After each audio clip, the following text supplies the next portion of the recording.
everybody, meteorologist Liz McGiffin here, and I know with all the changes going on, a lot of things have been canceled for the summer, including big events and even fireworks displays. So I want to show you an experiment that, at least in some way, can bring those fireworks into your home. Don't worry though, this is not going to be an explosive experiment. In fact, it's a pretty simple one that only involves oil, water, some water-based food coloring, and 2 containers that you can see through. Now, if you only have 1 cup or container or jar that you can see through, we can work with that as well. First thing that I'm going to have you do is take a clear container, whether that be a cup or a jar, fill it up about 2/3 of the way with water, and then we can set that to the side for now. Next thing that I'm going to have you do is take that separate container and add some oil. Now, you don't need to be too precise with how much oil we're adding, but keep in mind that eventually these 2 liquids will be combined, so you want to make sure that it doesn't overflow when it happens. So in this separate container, I'm going to add just enough so that we have about 1 inch or so of the oil in this container.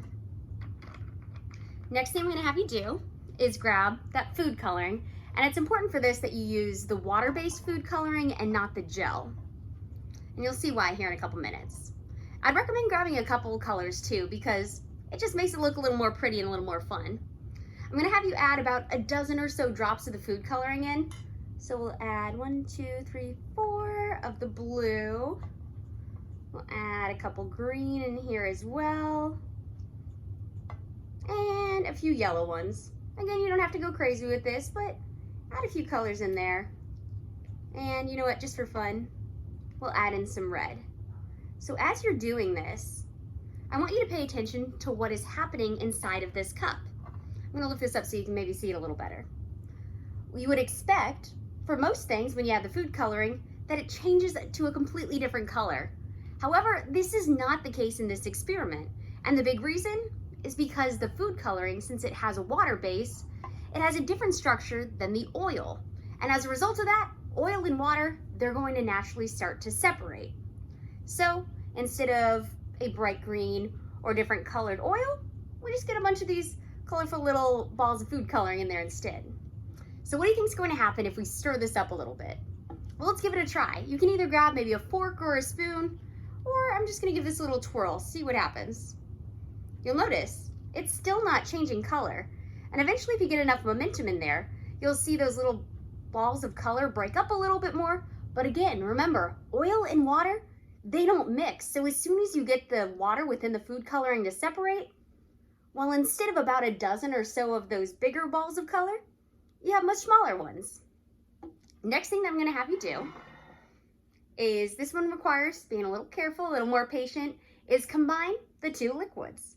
So carefully, you want to make sure that you're pouring the oil and the food coloring into the water. And again, we're going to wait and start to see what happens when all of this combines. We already talked a little bit, since the food coloring is water-based, it's going to have a different molecular structure, but also a different density than the oil. And already we're starting to get a reaction from this. I want to note that the oil, it sits on top of the water because, well, it's less dense.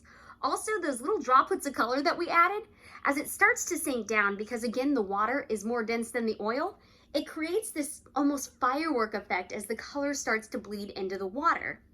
After you let this sit for a little bit, eventually all of these little balls of color are going to work their way down to that oil and water line, because again, water, more dense than the oil, and then they'll start to separate. I did this experiment a little bit ago and ended up with this by the time all those bubbles pop and the water settles down again. Since the water and the food coloring, they have the same makeup. They're both that water-based, they're going to start to blend together, giving us that green tint, or in this case, since we added all the colors, more of a brown tint in the water, versus the oil, since it's less dense than the water, it's going to stay exactly the same and sit as that film right on top.